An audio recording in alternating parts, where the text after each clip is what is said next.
Bugün kendimizi 1000 yıl öncesinin kuzey dünyasına bırakıyoruz.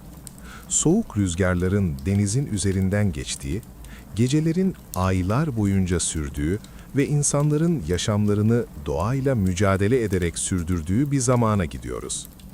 Kuzeyin taş kıyılarında uzun gemilerin sessizce sallandığı, çam ormanlarının kar altında kaybolduğu ve gecelerin hiç bitmeyecekmiş gibi hissettirdiği bir dünyaya.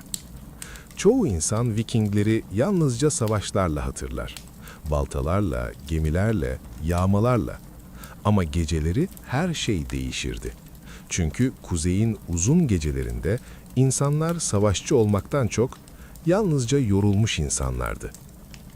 Gün sona erdiğinde ateşin yanında oturan, sessizce dinlenen ve sıcak bir longhouse'un içinde huzur arayan insanlardı. Şimdi gözlerini biraz dinlendir ve kendini küçük bir Viking köyünde hayal et. Gökyüzü ağır ağır kararıyor. Gün boyunca gri olan bulutlar şimdi koyu maviye dönüşüyor. Deniz kıyısına vuran dalgalar karanlığın içinde daha derin duyuluyor. Soğuk rüzgar uzun evlerin arasından geçiyor, kar yeniden başlamış durumda. Küçük beyaz taneler havanın içinde yavaşça süzülüyor. Çam ormanlarının üstü tamamen beyaza dönmüş. Uzaktaki tepeler ay ışığında salık gölgeler gibi görünüyor. Ve kıyıda duran uzun Viking gemileri sessizce sallanıyor. Halatlar rüzgarla geriliyor, ahşap gövdeler küçük gıcırtılar çıkarıyor. Deniz kıyıya yavaş dalgalar gönderiyor. Bütün dünya yavaşlamış gibi hissediliyor. Köydeki insanlar son işlerini tamamlıyor. Hayvanlar içeri alınmış, ağır ahşap kapılar kapanıyor. Soğuk dışarıda bırakılıyor ve herkes yavaşça longhouse'un içine çekiliyor. Longhouse'un içi sıcak. Ortadaki büyük şömine bütün yapıyı turuncu bir ışıkla dolduruyor. Tavana doğru yükselen ince duman reçine kokusuna karışıyor. Ahşap duvarlar alevlerin ışığında hafifçe parlıyor. Şimdi kendini orada hayal et. Kalın kürklere sarılmışsın, ateşin sıcaklığı yüzüne ulaşıyor, dışarıdaki rüzgarı duyabiliyorsun ama artık sana uzak geliyor. Çünkü içeridesin ve güvendesin. Bir çocuk şöminenin yanında çoktan uyuyakalmış. Küçük nefesleri sessizliğin içinde duyuluyor. Yaşlı bir kadın battaniyesini omzuna çekiyor. Uzun sakallı bir savaşçı ağır botlarını çıkarıp duvarın yanına bırakıyor. Kimse acele etmiyor. Çünkü kuzeyin insanları zamanın yavaş akmasına alışmış durumda. Geceler uzundur ve insanlar uzun gecelerde sessizliğe alışır. Bazıları ateşi izler, bazıları eski hikayeler anlatır, bazıları ise yalnızca oturur. Çünkü bazen insanın hiçbir şey söylemeden yalnızca dinlenmeye ihtiyacı vardır. Dışarıdaki rüzgar güçleniyor. Kar çatının üstüne düşüyor. Uzaktaki deniz kıyıya tekrar tekrar vuruyor ve bütün kuzey dünyası derin bir sessizliğin içine gömülüyor. Şimdi kendini ateşin yanında otururken hayal et. Sıcaklık yüzüne ulaşıyor. Yavaşça nefes alıyorsun. Ve uzun Viking gecesi başlıyor. Bazı gecelerde insanlar saatler boyunca yalnızca ateşin sesini dinlerdi. Odunların çıtırtısı, közlerin kırmızı ışığı, rüzgarın duvarlara çarpışı. Bütün bunlar insan zihnini sakinleştirirdi. Modern dünyada insanlar sessizlikten kaçıyor. Ama Vikingler sessizliğin içinde yaşamayı öğrenmişti. Çünkü kuzeyde doğa sürekli konuşur.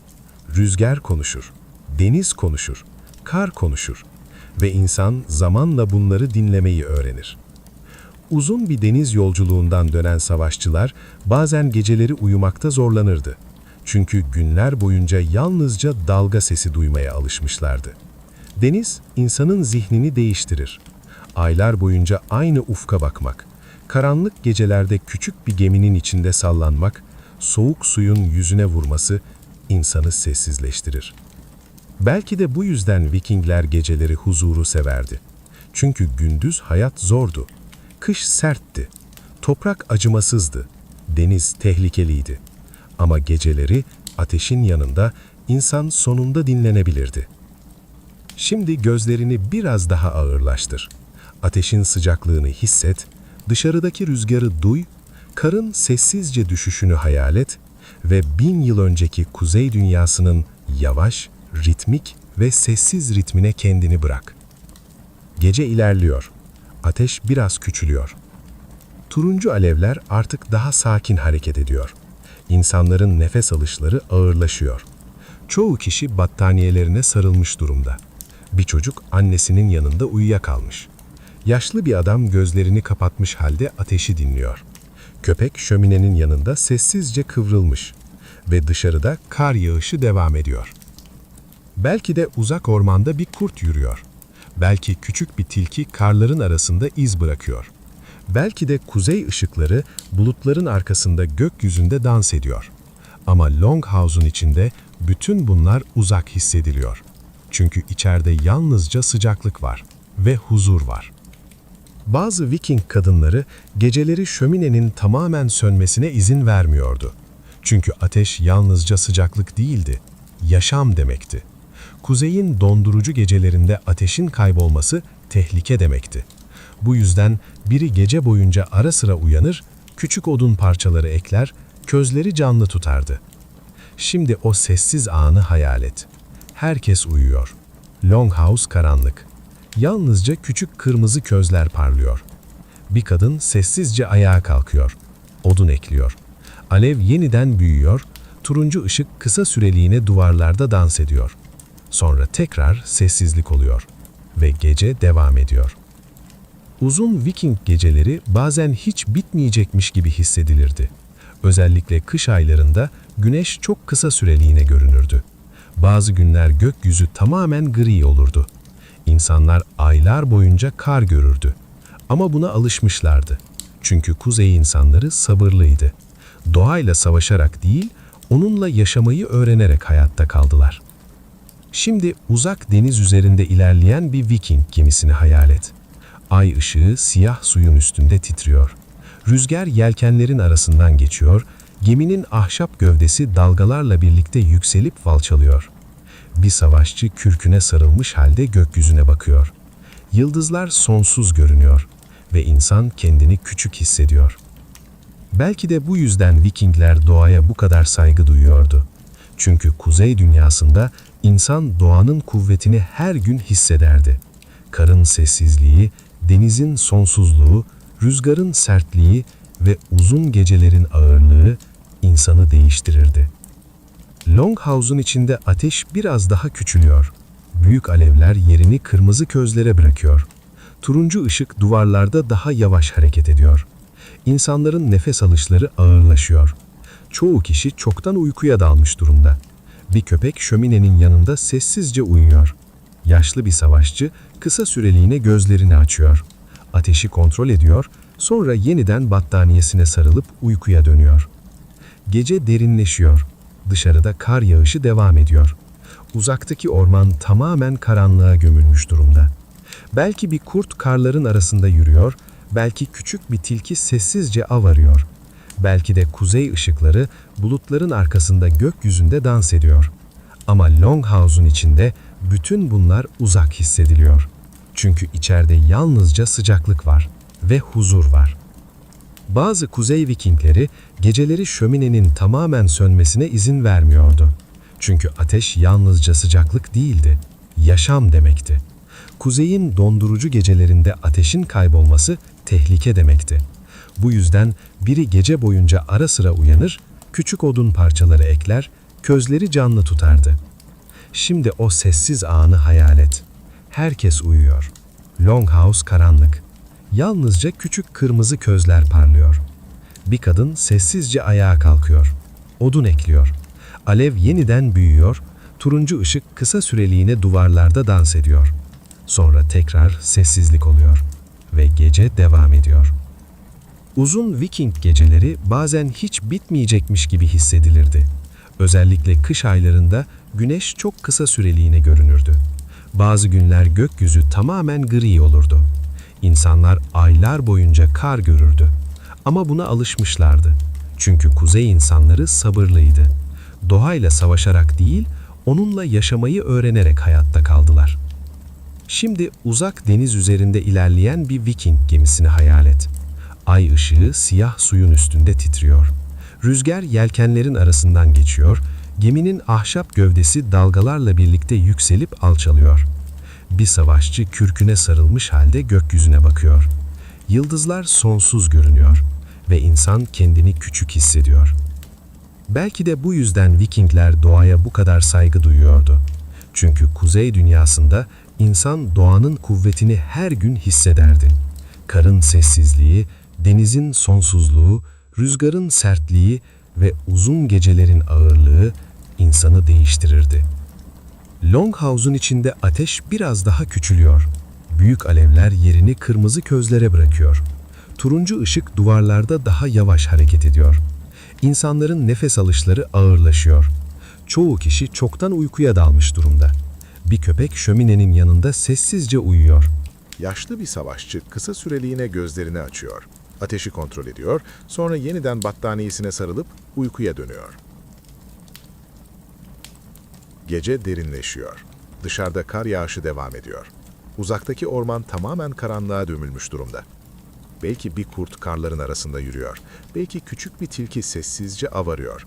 Belki de kuzey ışıkları bulutların arkasında gökyüzünde dans ediyor. Ama Longhouse'un içinde bütün bunlar uzak hissediliyor. Çünkü içeride yalnızca sıcaklık var ve huzur var. Bazı çocuklar rüyalarında yaz mevsimini görüyor olabilir. Daha sıcak günleri, yeşil tepeleri, güneş ışığını. Çünkü kuzeyde yaz kısa sürer ve insanlar uzun kışlar boyunca sıcak günleri hatırlar. Bazı savaşçılar rüyalarında eski yolculuklarını görüyor. Fırtınaları, uzak kıyıları ve kaybettikleri dostlarını. Çünkü deniz insanın içinde iz bırakır. Aylar boyunca yalnızca su görmek, her gece dalgaların içinde uyumak ve her sabah yeni bir fırtınaya hazırlanmak insanı sessizleştirir. Gece biraz daha derinleşiyor. Şöminenin içindeki odunlar ağır ağır çöküyor. Kırmızı közlerin sıcak ışığı tavandaki kirişleri aydınlatıyor. Dışarıda rüzgar yeniden güçleniyor. Ahşap duvarlardan ince uğultular geliyor. Ama içeride herkes huzurlu. Bir çocuk uykusunda hafifçe dönüyor. Battaniyesini biraz daha üzerine çekiyor. Köpek kısa süreliğine başını kaldırıyor, sonra yeniden gözlerini kapatıyor. Yaşlı bir kadın ateşi kontrol ediyor. Çünkü kuzey dünyasında insanlar ateşin sesini dinlemeyi öğrenmişti. Közlerin nasıl hareket ettiğini, odunların nasıl yandığını, hangi anda yeni odun gerektiğini bilirlerdi.